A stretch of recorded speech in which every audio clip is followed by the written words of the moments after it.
What's up everyone, Alex here. Beware the Ides of March. If you've heard me say that before, I really mean it this time, because the betrayal and misfortune we're having right now is that the 3DS eShop is closing on March 27, 2023. But here's the crazy part about this video. I actually wanted to live beyond that date. So after the eShop goes offline, you can still use this list as a way to learn about the awesome RPGs that you can play on the 3DS.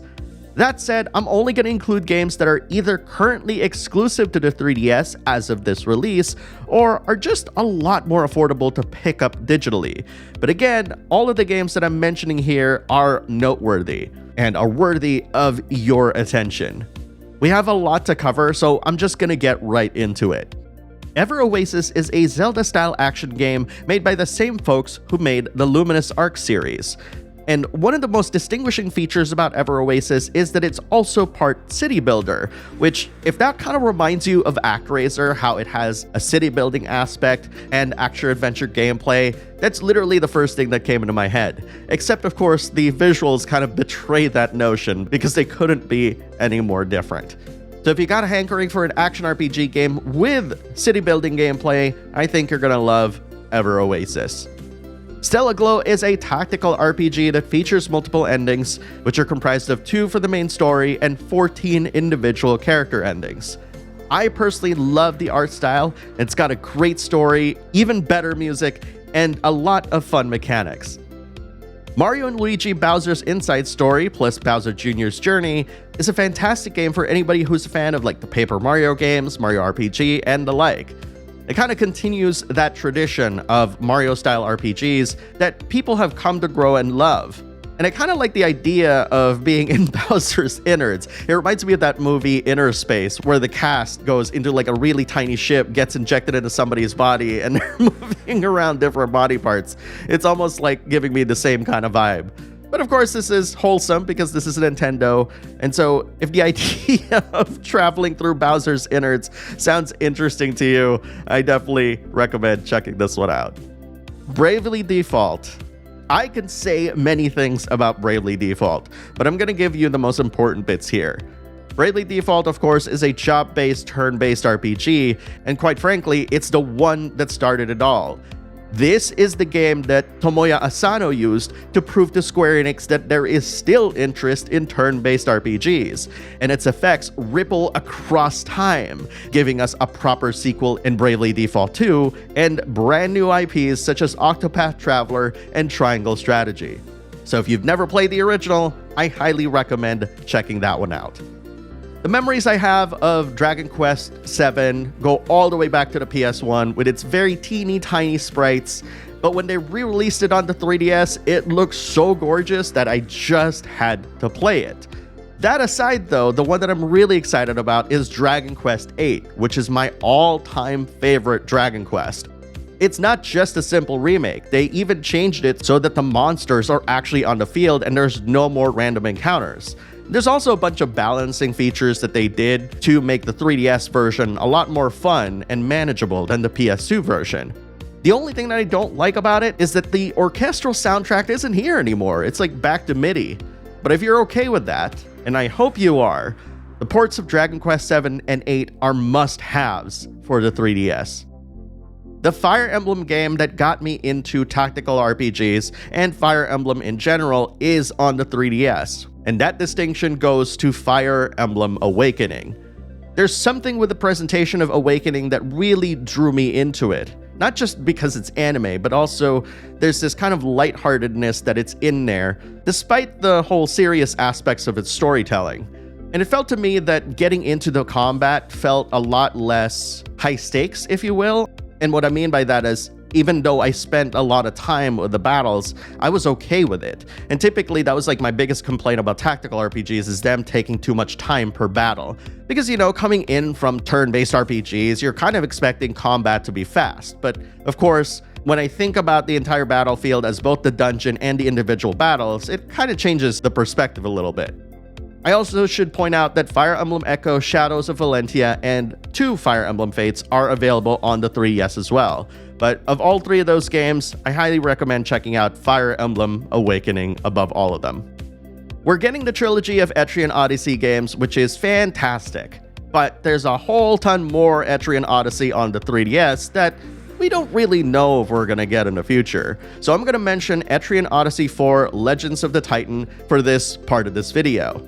The guys developing Etrian Odyssey have been creating first-person dungeon crawlers featuring deep gameplay for a good long while now, and many of you will discover this once the trilogy finally comes out in the summer. Along the same lines, I'm gonna also mention the Persona Q series, which are also first-person dungeon crawlers, but featuring characters from Persona 3 and 4. And if you pick up Persona Q2, which, by the way, I have a review of that also includes characters from Persona 5 as well. First-person dungeon crawlers are mostly gameplay focused, but the Persona Q series have a little bit more kind of leeway because of the characters that they're working with to kind of inject a little bit more flavor into it in terms of its character development and, of course, the stories that you've experienced in each of their games. And I'm going to say something very controversial here. You don't necessarily need to have played those games in order to enjoy the Persona Q games, but it's highly recommended that you do because it just increases your enjoyment of those games. Now, admittedly, this next one, I am totally ashamed not to have it on my backlog until very recently, until one of my fans actually said that I'll probably like this because it's more character-focused compared to the other Shin Megami Tensei games, which is Shin Megami Tensei 4 and Apocalypse. Yes, I'm recommending both of those. And yeah, being more character-centric means that you can empathize with the characters a bit more and their plights, especially when you compare it to SMT3 and the recently released SMT5. That alone is enough for me to recommend it to anyone who has been reluctant in wanting to check out the series. But I will warn you that it is more hardcore than Persona, and you can expect a ton more deaths as a result. But it's worth it, trust me. And speaking of Shin Megami Tensei, SMT loves the 3DS, and I want to mention all the other games that are on this platform, particularly Soul Hackers, Strange Journey Redux, and the Devil Survivor series. If you played Soul Hackers 2, you can definitely feel a lot of the DNA of that game in Soul Hackers. But that being said, there are modern conveniences to it that were kind of added to make it a little bit more palatable to the modern audience. But still, it's freaking challenging, so just make sure you're ready. Strange Journey Redux is a first-person dungeon crawler and is widely considered as one of the most difficult games in the series' history. This to me was a revelation because a lot of people said like, oh, SMT is hard, SMT is hard. But then when I mentioned Strange Journey, people gasp and they're like, oh, yeah, that says a lot. Devil Survivor, on the other hand, gives me this world ends with you vibe with how your 3DS becomes a part of the story. It's also one of the few tactical RPGs that I've truly and deeply enjoyed that I would place alongside Persona in terms of quality. The Devil Survivor series are easily some of my favorite 3DS games of all time, not even joking about that. And I highly recommend checking those out, especially if you're not into tactical RPGs. I think you'll like them. I literally played hundreds and hundreds of hours of Theatrhythm Final Fantasy Curtain Call. And if you enjoyed Final Barline, you're gonna love Curtain Call even more, despite having less tracks. Unlike Final Barline, you get this currency that unlocks new characters, which does take a lot of time, but there's something addicting about that. And there's like an ability point system in this game that controls how many abilities you can equip that is deep enough that I wish we had something comparable in Final Barline. And there's plenty of awesome things that you can do in it that you can't do in Final Barline as well, like using an airship to travel further beyond in the field music stages, or even undergoing multiple quests of different lengths to unlock even more characters. And while Final Barline is a great celebration of Final Fantasy and its rich 35-year history, Curtain Call is absolutely one for folks who want a deeper and richer RPG experience.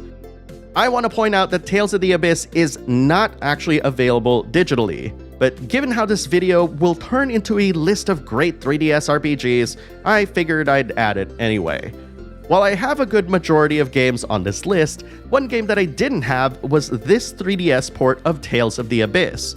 Featured in a recent video talking about Tales games that deserve remasters, Tales of the Abyss arguably has one of the best narratives and cast in the series.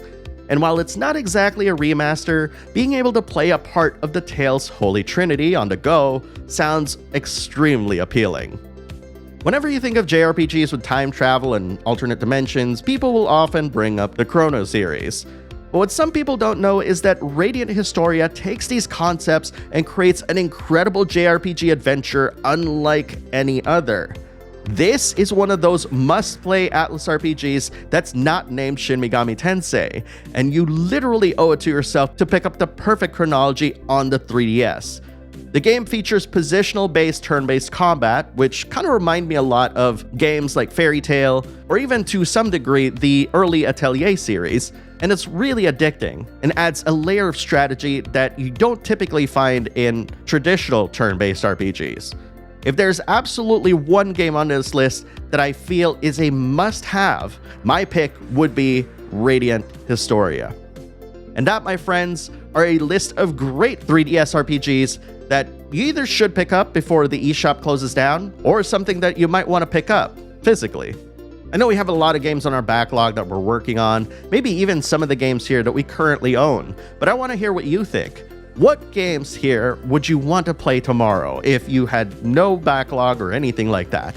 Or are there any games that I so happen to have missed on this list that might be worth bringing up? Post your thoughts in the comments below and let's talk about it, everyone. Thanks for watching, and I'll see you in the next video.